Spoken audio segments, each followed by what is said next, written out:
Hey, I was thinking about non-attachment today, and we were talking about it in the yoga class that I taught this morning. And I wanted to share what I experience with this practice. So in both yoga and Buddhism, there is a practice of non-attachment.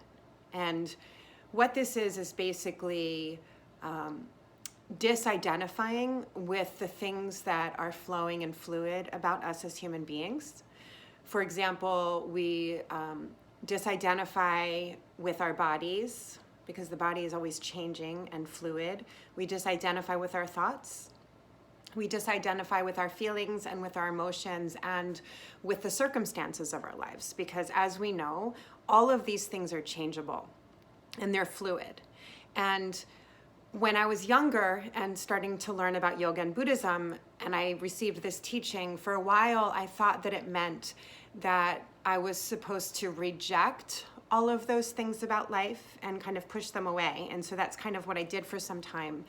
And in that practice of rejection, which is how I kind of translated non-attachment to myself, what I experienced was that I felt more disconnected from life, more disconnected from other people, more disconnected from myself.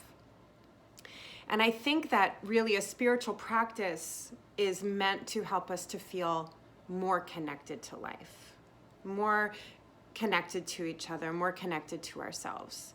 And so all of the practices that we would do are meant to support that sense of connection with life rather than trying to push life away.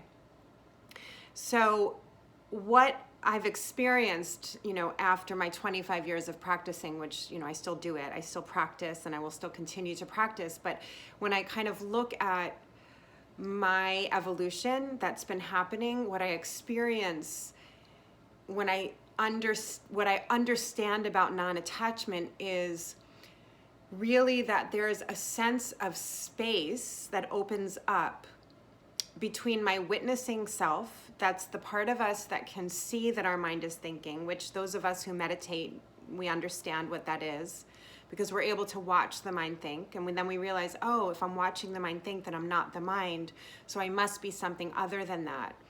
We can watch the body do all the things that it does, right? You can feel the body and you can say, oh, my body hurts over here. And then you realize, oh, because I'm saying my body hurts, it means that I'm not my body.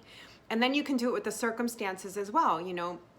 This is my home, but my home is not me, but I'm living in this home and this home is separate from me. So it's not part of who I am.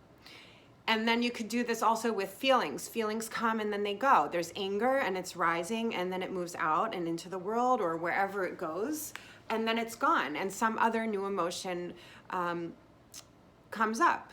And this happens with everything in life that is changeable. And so what we can experience is that there's a part of us, which is our essential self, which is really what life coaching and yoga are always trying to give us an experience of. The essential self is the thing that's able to watch all of these things move and change. So non-attachment, rather than pushing those things away, really what I'm experiencing lately especially is I'm able to witness my body, my thoughts, my circumstances from a place of unconditional love, because that's what the essential self really is. And it's not something that I think that I don't think that we can get to non-attachment by trying to not be attached to things.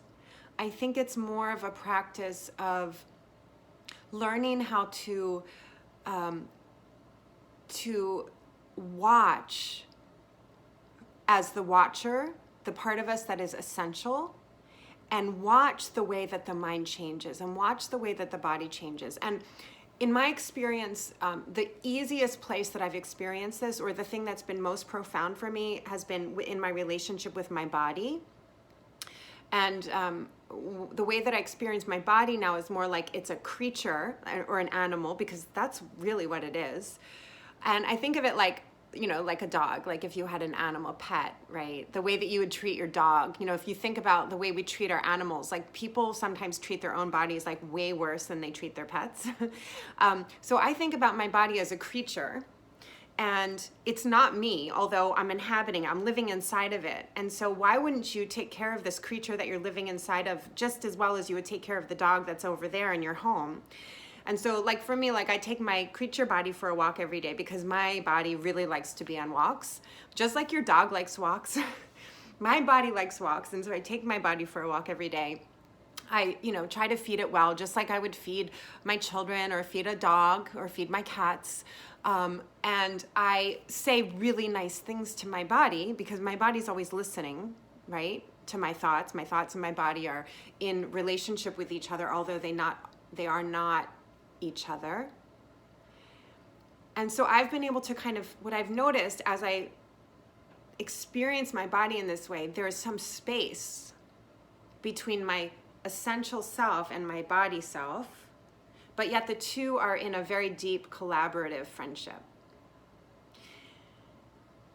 So to me, this is kind of what we're working with when we talk about non-attachment. And the way that we get there, I think, is by residing more in the space of being the watcher. Lately, I've been doing a lot of work in disidentifying with beliefs and with thoughts.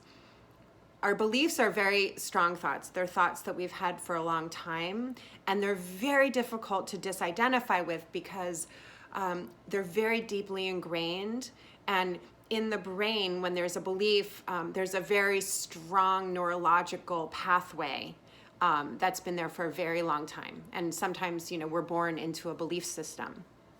And beliefs are, I think, some of the hardest things to disidentify with. But we can do it, and it just takes some time. And I think it's a good place to sort of start to begin. Like when we do a meditation practice, you can sit with yourself and you just start to watch the mind, and then you're like, okay, I'm watching my mind. And you watch the mind from the essential self, which is unconditionally loving. The essential self that is unconditionally loving is able to watch the mind. And so then you don't have to hate your thoughts. Just like I've learned to love my body, I'm learning to love my thoughts. And I watch my thoughts for my essential self, obviously not all the time. This is like my practice, and it's really difficult.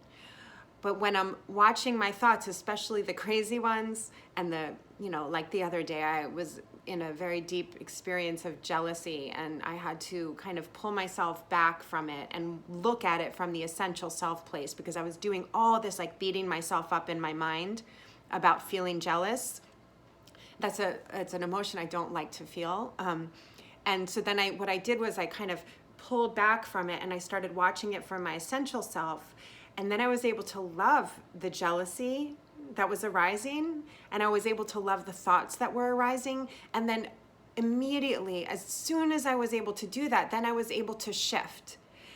For some time, though, I'd kept myself stuck in it because I was doing this, like beating myself up and identifying as the jealousy itself. But as soon as I kind of pulled back from it, it just started to shift and change. And then you can start to see how all of those things, circumstances, emotions, feelings, thoughts, body, they're all changing things. They're all changing things. No matter what we grip onto or think, they're all changing things. Beliefs are changing things. And so often we get stuck in our lives because we are so identified with one of those things, and we're not meant to identify with those things because they're not who we are. They're a part of it.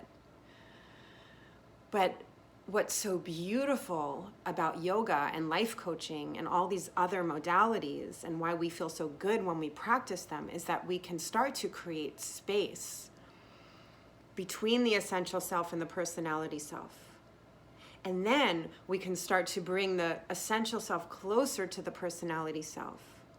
And then we can start to live a life more from that place of unconditionally loving all the parts of us. And what a beautiful act of service that is to bring to the world. So hopefully this is useful for you. Thanks for watching, and enjoy the rest of your day.